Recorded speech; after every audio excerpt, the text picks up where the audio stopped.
The notification chimed on my phone at 3:47 a.m. Another credit card alert. I'd been getting them all week, each one a fresh knife twist in my gut. But this one made my blood run cold. Transaction approved. $8,247.50. First class airfare. 2 tickets. Air France. 2 tickets. First class. To Paris. I sat up in bed, staring at the glowing screen while my wife Sarah slept peacefully beside me. Her auburn hair spread across the pillow like she didn't have a care in the world. Like she hadn't just stolen nearly $9,000 from our joint account for her little romantic getaway. Sarah. I shook her shoulder gently.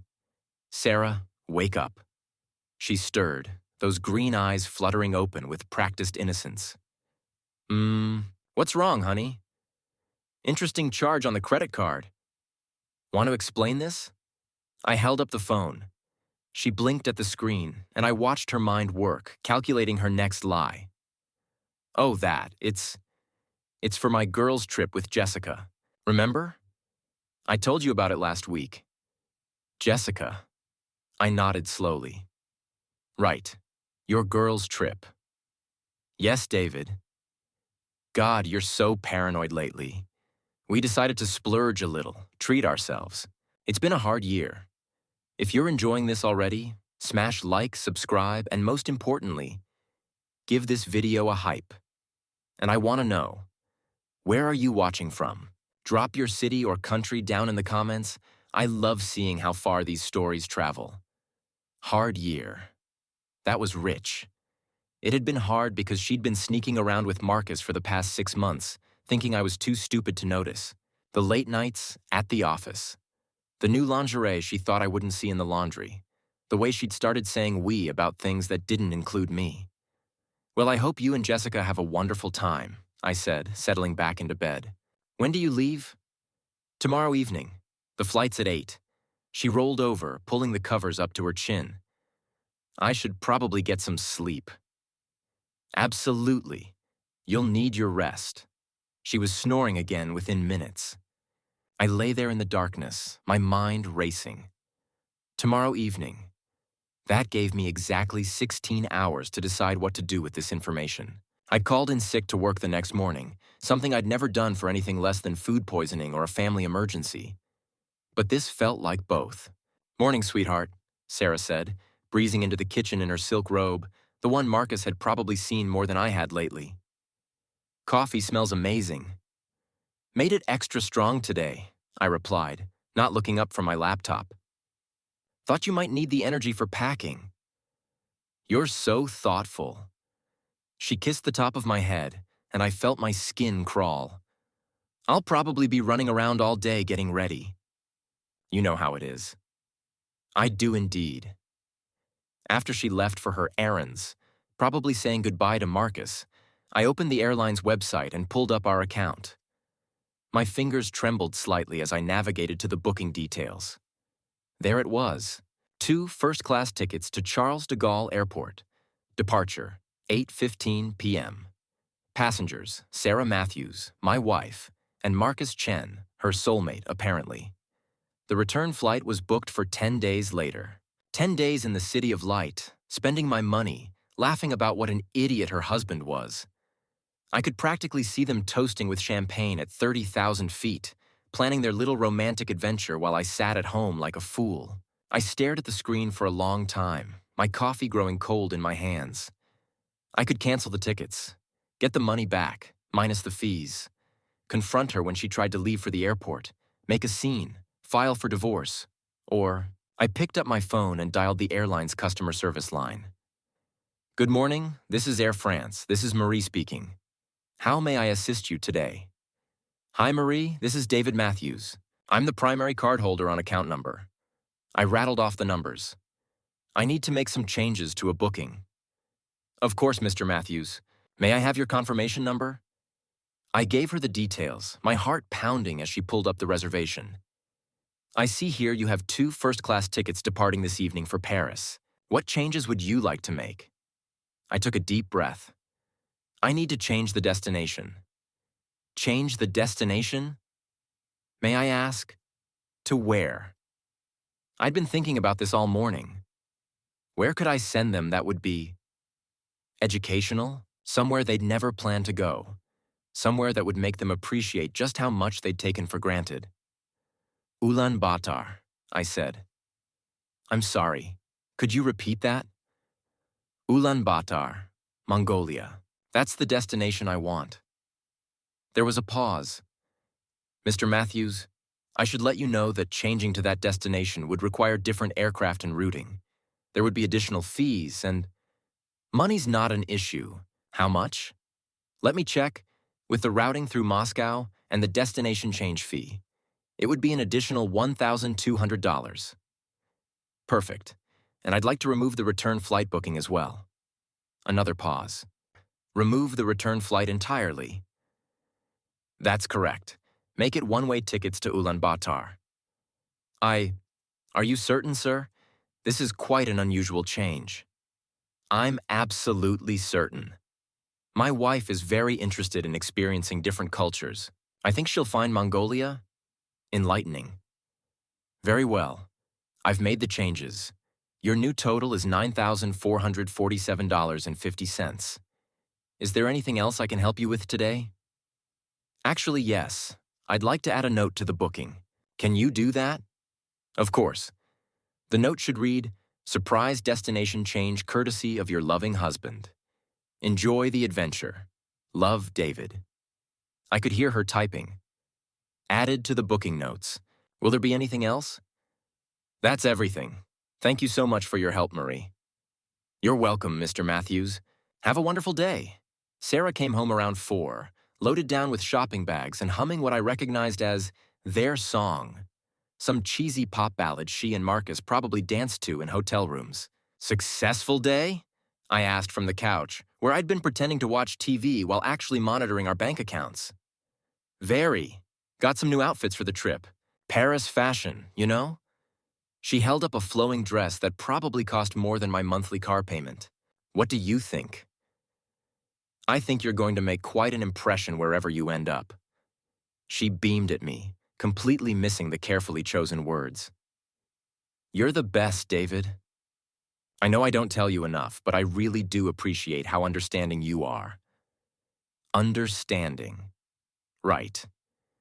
Just want you to be happy, sweetheart. She disappeared upstairs to pack, and I heard her on the phone shortly after. Her voice was muffled through the bedroom door, but I caught enough to paint the picture. So excited, baby. First class. Can't wait to see you at the airport. Going to be perfect. While she cooed into the phone, I made my own call to our bank. Hi, this is David Matthews. I need to report some suspicious activity on my credit card and temporarily freeze the account. The representative was efficient and sympathetic. I'm so sorry to hear about the unauthorized charges, Mr. Matthews. I've frozen the card immediately. You should receive your replacement within 5 to 7 business days. Thank you. And can you transfer any remaining credit from our joint travel account to my personal savings? I'm concerned about additional unauthorized access. Absolutely. I'll handle that right now. By the time Sarah finished packing, she had exactly 0 access to our shared finances. Not that she knew it yet. Sarah's phone buzzed at 5:30 p.m. Car's here, she announced, dragging her suitcase down the stairs. It was Louis Vuitton, a gift I'd bought her for our 5th anniversary back when I thought we were happy. Need help with that? No, I've got it. She was practically glowing with excitement. David, what? For a moment, I saw something flicker across her face. Guilt? Regret? But then it was gone, replaced by that bright, artificial smile. Nothing. Just, I'll miss you. I'll miss you too. The words came out easier than I'd expected. Because they were true. I'd miss the woman I thought she was, the marriage I thought we had. But that person, that relationship, they'd been gone for months. I was just finally catching up. She kissed me goodbye, and I watched from the window as she climbed into the Uber. As soon as the car disappeared around the corner, I poured myself 3 fingers of whiskey and settled in to wait. The first text came 2 hours later. Sarah, at the airport. Flight's boarding soon. Love you. I didn't reply. 30 minutes after that. Sarah. Something weird with the boarding passes? They're saying Mongolia? Must be a mistake. Calling you now. My phone rang. I let it go to voicemail. Sarah. David, there's some kind of mix-up with our tickets. Can you please call me back? It's urgent. Then, Sarah. David, answer your phone. Now. I turned the phone off and refilled my glass. I turned my phone back on the next morning to find 17 missed calls and 23 text messages. The progression was beautiful to watch. Sarah. Flight attendant confirmed we're going to Mongolia. This has to be a mistake. Sarah. They won't let us off the plane. Say the tickets are valid and we have to board or forfeit. Sarah. We're in the air. David, what the hell is happening? Sarah. Marcus is freaking out. He says this is your fault. Did you do something to our tickets? Sarah. The flight attendant showed me the booking notes. Surprise destination change courtesy of your loving husband. Answer me. Sarah. I'm gonna kill you when I get back. Sarah. Okay, maybe I deserved this. Can we please talk like adults? I'm scared. Sarah. David, please, I know you're angry, but this is insane. We're going to Mongolia. I don't even know where that is. Sarah. The pilot just announced we're refueling in Moscow in 3 hours. Is there any way to get us on a different flight? Please. I made myself breakfast. Eggs Benedict, Sarah's favorite, which felt appropriately ironic, and composed my response. Me. I see you've discovered your surprise destination. I thought you might enjoy something more authentic than Paris. Mongolia has such a rich cultural heritage. I'm sure you and Marcus will make some unforgettable memories. My phone immediately started ringing. I ignored it and sent another message. Me. Oh, and just so you know, I've frozen our credit cards due to suspicious activity. Wouldn't want anyone else making unauthorized purchases. Have a wonderful trip. The phone stopped ringing. The silence was even more satisfying than the calls had been. 3 messages came through that evening. Sarah. We landed. It's freezing, and everything is in a language I don't understand. Sarah. Our cards aren't working, any of them. What did you do? Sarah. David, this isn't funny anymore. We need help. I waited until the next morning to respond. Me. I'm sure the two of you will figure something out. You're both such creative problem solvers. After all, you managed to plan an entire secret vacation behind my back. This should be easy by comparison. Sarah, stop playing games. We're stranded here. The hotel wants payment up front and we can't even afford a taxi. Me. Have you tried calling Jessica? I thought this was her trip too.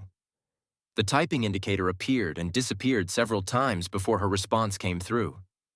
Sarah, you know damn well Jessica isn't here. Me. Do I? Because yesterday you were telling me all about your girls' weekend in Paris. I'm so confused about what's real and what's fiction these days. Sarah. David, I'm sorry. I'm so sorry. Can we please talk about this when I get home? Me. When will that be exactly? I don't see any return flights in your booking. Radio silence for 6 hours. While Sarah and Marcus were figuring out the exchange rate for Mongolian tugrik, I was having a much more productive day.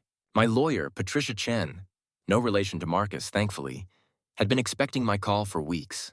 David, I have to say, I've been practicing family law for 20 years, and I've never had a client open the conversation with, how quickly can we file if my wife is currently stranded in Mongolia? I like to keep things interesting. Patricia laughed. Well, based on the evidence you've shown me, the credit card statements, the hotel receipts you found in her purse, the photos her friend Jessica accidentally sent you thinking they were cute, we have a pretty solid case for adultery. The fact that she used marital assets to fund the affair just makes it cleaner. How long until papers can be served? I can have them drawn up by end of day tomorrow. But David, are you sure you want to move this fast? Sometimes couples therapy can... Patricia, my wife is currently sleeping in a hostel in Ulaanbaatar with her boyfriend, arguing about whose fault it is that they can't afford dinner. I don't think therapy is going to bridge that gap. Fair point. I'll get started on the paperwork. That evening, I had dinner with my brother Mike, the first person I'd told about any of this. So, let me get this straight, he said, cutting into his steak. She booked first-class tickets to Paris for her and her side piece using your credit card. Correct? And instead of canceling them, you rerouted them to Mongolia. Also correct, and canceled their return flight. And froze their access to all of our accounts, yes. Mike set down his fork and stared at me. David, you magnificent bastard. I am simultaneously horrified and incredibly proud. I prefer to think of it as creative problem solving. Mom always said you were too nice to your own good. Guess she was wrong about the too nice part. My phone buzzed with a new message. Sarah. A kind family helped us get to the embassy. They're going to help us get home, but it will take a few days. David, please, we need to talk. I made a mistake, a huge mistake. But what you did is cruel. I showed the message to Mike. Cruel? He said. Cruel would have been letting them have their romantic vacation and then serving her papers when she got back. This is just thorough. I typed back, me. I'm glad you found help. I've always admired your ability to rely on the kindness of strangers. You'll need that skill for what comes next. Sarah. What do you mean? Me. Check your email when you get to a computer. Chapter 8. The email. The email I sent to Sarah was simple. Sarah, I've attached several documents I thought you might find interesting. The first is our credit card statement with all your romantic purchases highlighted in yellow. The second is the receipt from the Riverside Hotel for the room you and Marcus booked last month while I was visiting my father in the hospital. The third document is a petition for divorce citing adultery and financial misconduct. You'll be served officially when you return to the country, but I thought you might want time to prepare. I've also included screenshots of the social media posts Marcus has been making about your adventure. It seems he's been quite vocal about whose fault he thinks this is. The comments are particularly illuminating. You always said you wanted to see the world. Consider this my final gift to that dream. David P.S. I've had the locks changed. Your things will be in storage. The receipt is attached. Her response came 6 hours later. Sarah, you bastard. You absolute bastard. Me. I prefer creative problem solver. Sarah. This isn't over. Me. You're right. It's just beginning. Have you seen Marcus's latest Instagram story? He's really throwing you under the bus on this one. I'd been monitoring Marcus's social media religiously, and it was better than television. His posts had evolved from excited travel selfies to frustrated complaints about the crazy mix-up with tickets, to outright hostility toward Sarah for getting us into this mess. His latest story was a video rant filmed in what looked like the embassy waiting room, where he explained to his followers that his travel companion had apparently made some poor choices that led to their situation, and he was re-evaluating their relationship. Sarah. He's scared and frustrated. He doesn't mean it. Me. The video of him calling you a manipulative gold digger who ruined his life suggests otherwise. Sarah. You're lying. I screenshotted his latest post and sent it to her. It was a selfie with the caption, "When your sugar mama's husband turns out to be smarter than you thought." Looking for a ride home, ladies. DM me. My phone rang immediately. For the first time since this whole thing started, I answered. Hello, Sarah. David. Her voice was shaky, tired. In the background, I could hear announcements in what sounded like Russian. David, please. Can we just talk? I thought that's what we were doing. I mean really talk. Without the games, without the revenge. Just talk. I leaned back in my recliner. The one she'd always complained was too ugly for the living room.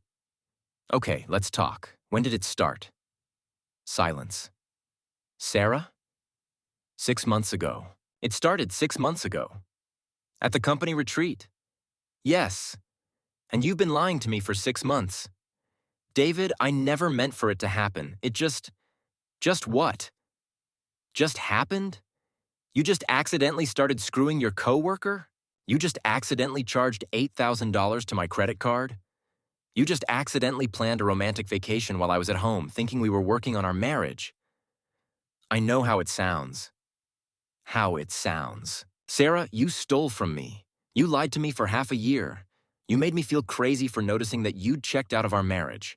And now you want to talk because your boyfriend abandoned you in a foreign country? I heard her crying on the other end of the line. David, I love you. No, you don't. I do. I know I screwed up. I know I hurt you, but underneath all of this, I do love you. Sarah, if you loved me, you would have talked to me when you started feeling disconnected.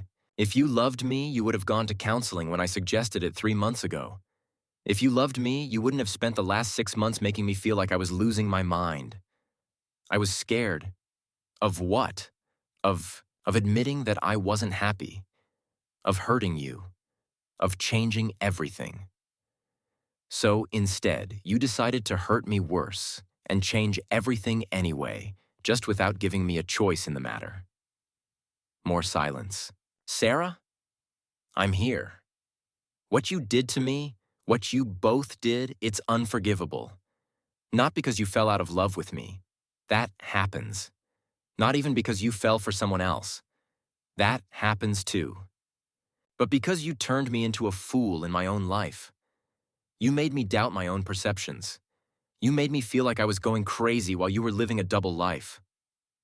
David, I'm not finished. The Mongolia thing? That wasn't revenge. That was a wake-up call. You needed to understand what it feels like to have your reality completely altered by someone you trust. You needed to know what it's like to discover that everything you thought you knew was a lie. It worked, she whispered. I get it. Good. Then you'll understand why there's no coming back from this. The divorce papers are non-negotiable.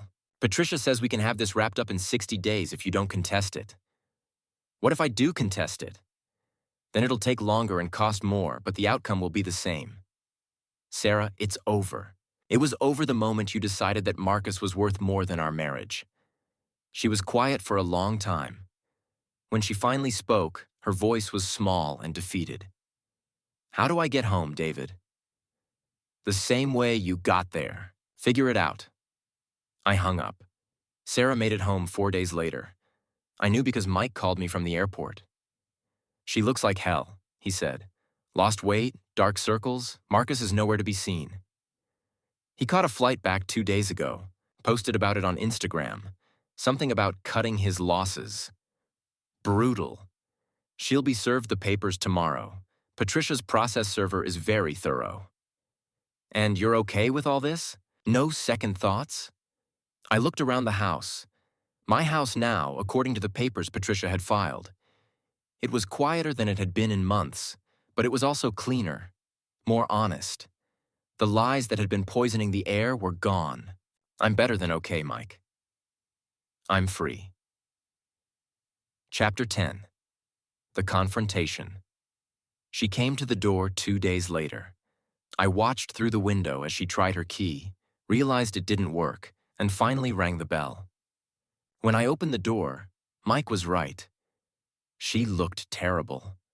Her hair was unwashed, her clothes wrinkled, and she had the hollow-eyed look of someone who'd spent too many nights in unfamiliar places. Hello, Sarah. David. She stood on the porch like a stranger, which I supposed she was now. Can I come in? I don't think that's a good idea. Please, 5 minutes. I just want to explain. Explain what? You've been served. You know exactly what's happening and why. I want to explain about Marcus. Despite myself, I was curious. What about him? He left me there, David. The moment things got difficult, he left. You were right about him. I was right about a lot of things. It wasn't love. It was just excitement. Something new. I got caught up in the feeling of being desired by someone different. And that justifies betraying 12 years of marriage? No. Nothing justifies what I did to you. I'm not asking for forgiveness. I'm not even asking you to take me back. I'm just asking you to understand that I know I made a mistake. The biggest mistake of my life. I stepped outside and closed the door behind me. We stood on the porch in the crisp autumn air, two people who used to share everything now feeling like strangers. Sarah, do you know what the worst part was? Tell me. It wasn't the cheating, though that hurt. It wasn't even the lying, though that was worse. It was the way you made me feel crazy. For months, I knew something was wrong, but every time I tried to talk to you about it, you'd make me feel like I was being paranoid or needy or imagining things. I didn't mean to. Yes, you did. You absolutely meant to. Because if I'd trusted my instincts, if I'd pushed harder for the truth, your whole double life would have collapsed. So you gaslighted me into doubting myself. She flinched at the word. I never thought of it that way. Of course you didn't. You were too busy thinking about yourself. What you did to us in Mongolia was nothing compared to what you did to me here. I gave you one bad weekend in a foreign country. You gave me 6 months of questioning my own sanity. She started crying again, those same tears I'd heard over the phone. But they didn't move me the way they once would have. I lost everything, David. My marriage, my relationship with Marcus, my self-respect. I lost everything. No, I said quietly. You threw everything away. There's a difference. Is there any chance, any possibility that we could try again? Counseling, maybe? I'll do whatever it takes. I thought about it for a moment, really considered it. Could we start over? Could I ever trust her again? Could I look at her without seeing Marcus's hands on her skin, without remembering the months of lies? Sarah, answer me honestly. If the Mongolia thing hadn't happened, if you'd had your romantic vacation with Marcus and come home to me still playing the fool, what would you have done? She was quiet for a long time. Would you have left him for me? Confessed? Ended the affair? I don't know, she whispered. That's my answer, too. I don't know if I could ever trust you again, and I'm not willing to spend the next 10 years wondering. So this is it? This is it. She nodded and turned to go, then stopped. David, for what it's worth, I am sorry. Not just for getting caught, but for what I did to you, to us. I know. And what you did, sending us to Mongolia, I deserved it. You deserved honesty 6 months ago. What you got instead was a geography lesson. Despite everything, she almost smiled at that. You always were funnier than I gave you credit for. I'm full of surprises, apparently. Goodbye, David. Goodbye, Sarah. I watched her walk to her car, a rental since I'd kept the good one, and drive away. Then I went inside, poured myself a whiskey, and called Patricia to make sure all the papers were in order. The divorce was finalized on a Tuesday in March. Sarah didn't contest it after all, which made the whole process surprisingly straightforward. She got her clothes, her jewelry, and half of what was left after I deducted the money she'd stolen for her vacation.